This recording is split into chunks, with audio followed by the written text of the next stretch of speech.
My name is Eliza Rowan. I was 27 when everything changed at our family Christmas dinner. The first crack appeared before anyone sat down. My mother adjusted the silver candles 3 times without looking at me, while my father laughed at something my older brother, Daniel, had said. The room smelled of cinnamon, roasted vegetables, and the pine tree that had stood in the corner every December since I was a little girl. Everything looked exactly as it always had, which somehow made the silence feel heavier.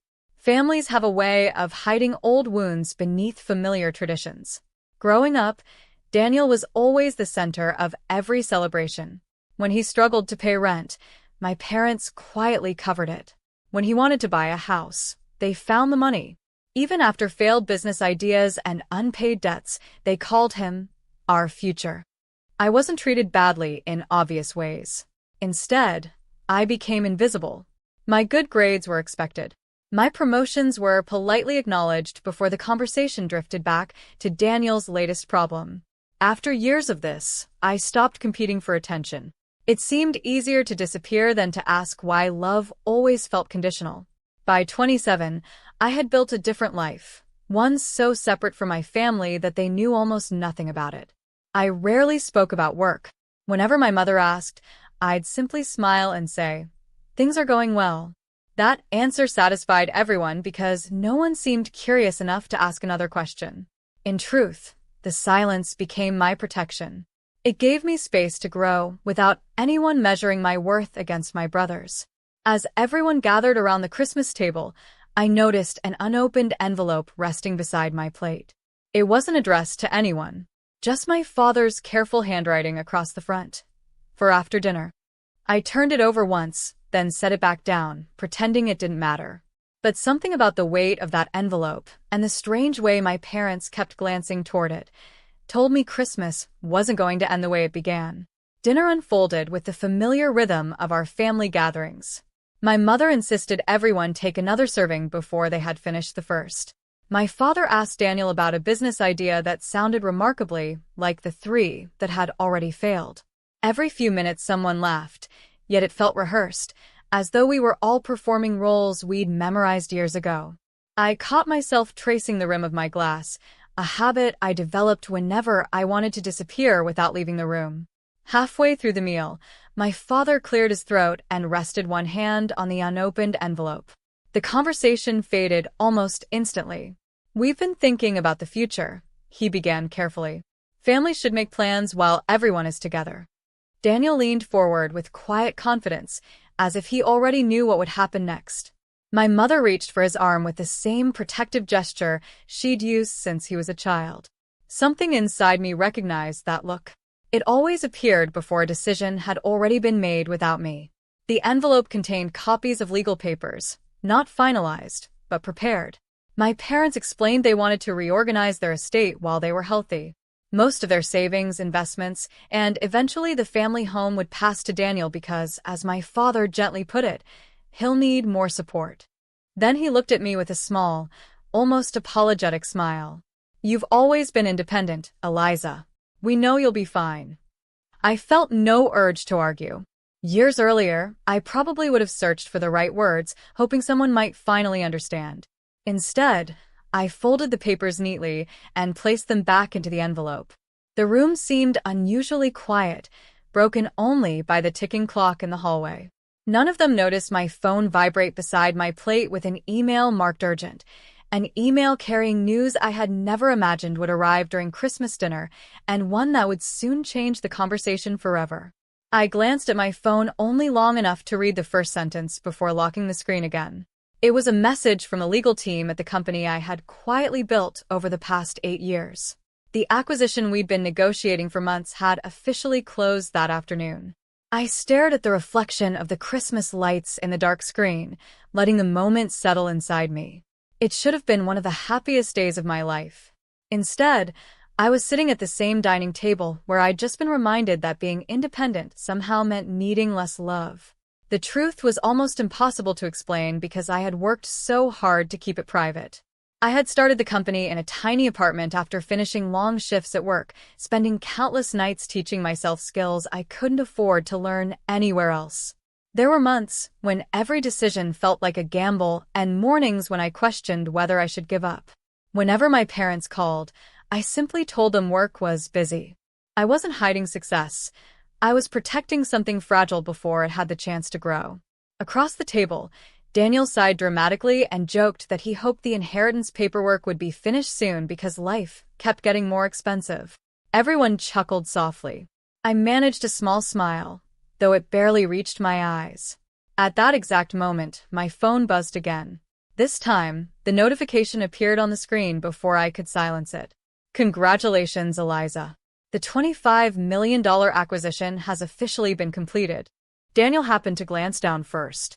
His smile disappeared. He blinked once, then looked at me as if he were seeing a stranger. The room fell into a silence so complete that even the crackling fireplace seemed louder. I hadn't planned to share my biggest secret that night, but Christmas dinner had just changed forever. For several long seconds, no one spoke. My father adjusted his glasses as though he had misread the words on my phone. My mother searched my face, waiting for me to laugh and explain it was some kind of misunderstanding. Daniel stared at the screen without blinking.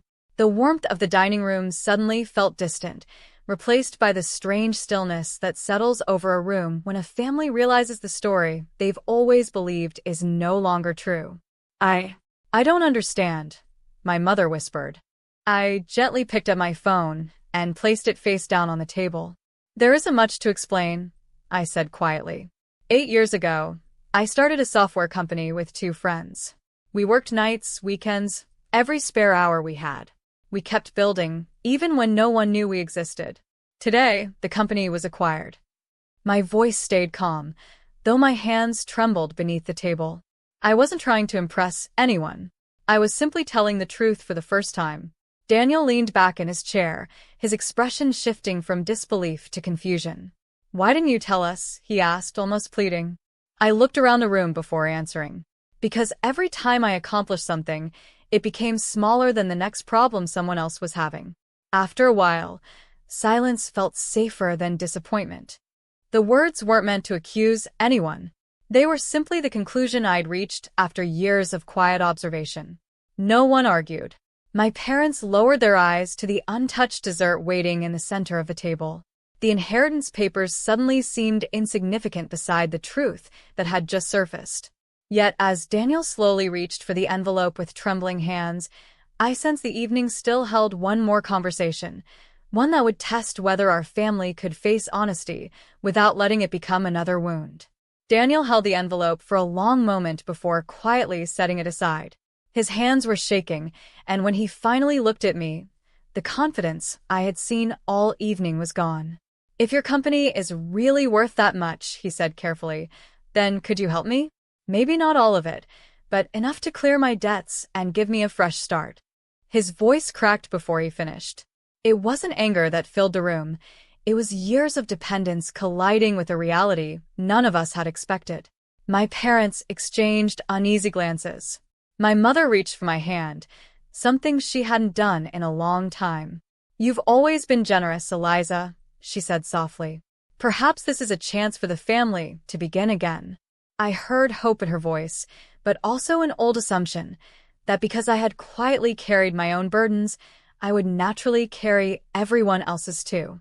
For a brief moment, I wondered if saying yes would finally earn the acceptance I had spent years searching for.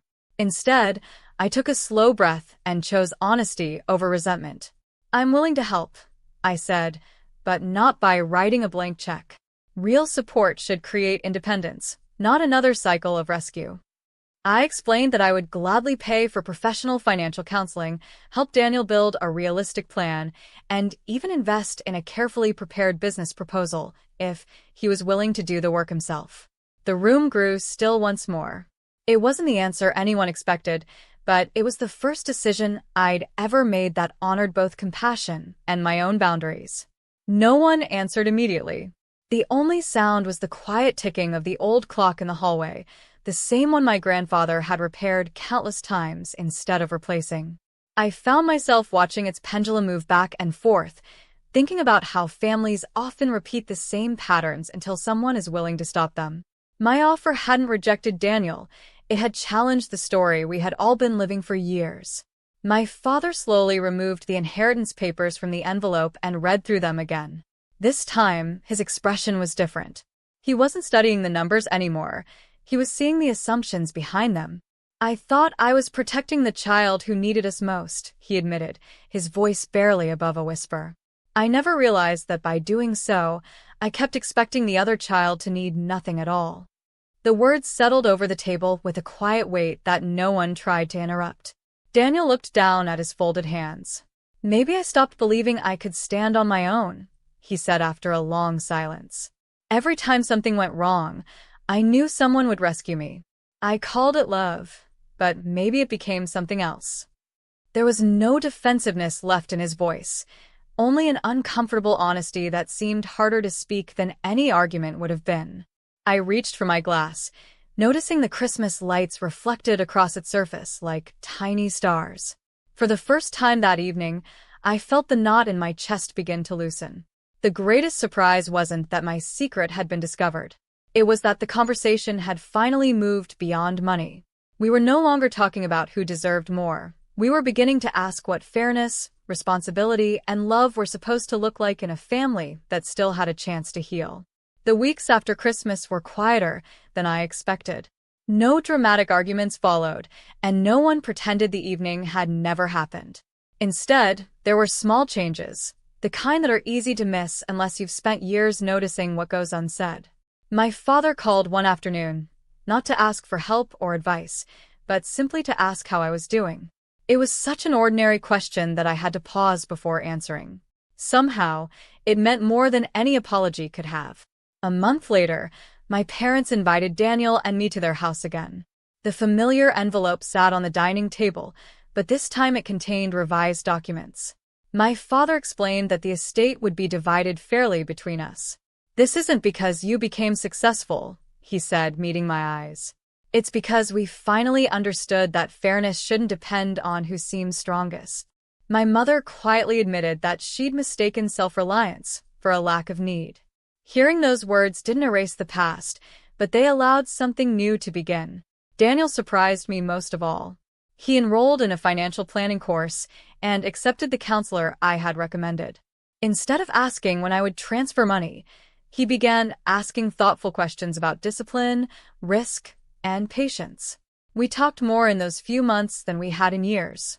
Our conversations weren't perfect, and old habits still surfaced now and then, but they were honest. Slowly, I realized that the greatest gift I could offer my family wasn't my wealth. It was refusing to let money replace the difficult conversations we should have had long ago. As spring arrived, I visited my parents' home again. The Christmas tree was gone, yet the house somehow felt lighter. Looking around the room, I understood that the most valuable inheritance isn't measured in property or bank accounts. It's the courage to break a pattern before another generation quietly mistakes it for love. The final lesson, however, was still waiting for all of us to understand.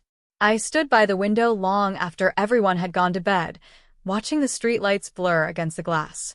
The house was the same, yet something in it felt rewritten. Not repaired, just softened at the edges, like a long-held breath finally released. I thought about all the years I had spent believing invisibility was the price of peace. Back then, I didn't understand that silence can also become a kind of cage. My mother found me there before I left. She didn't try to explain anything. She simply placed a small folded note in my hand and said, "I should have asked you sooner." Inside, in her uneven handwriting, was a sentence I kept reading over and over. "I see you now, not just what you can give." It wasn't a grand apology.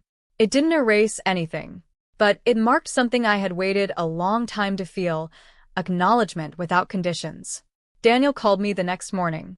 His voice was different, less certain, more grounded. He told me about a job interview he had scheduled and how strange it felt to prepare without expecting rescue. I listened without trying to fix anything, and for the first time, that felt like the right kind of support.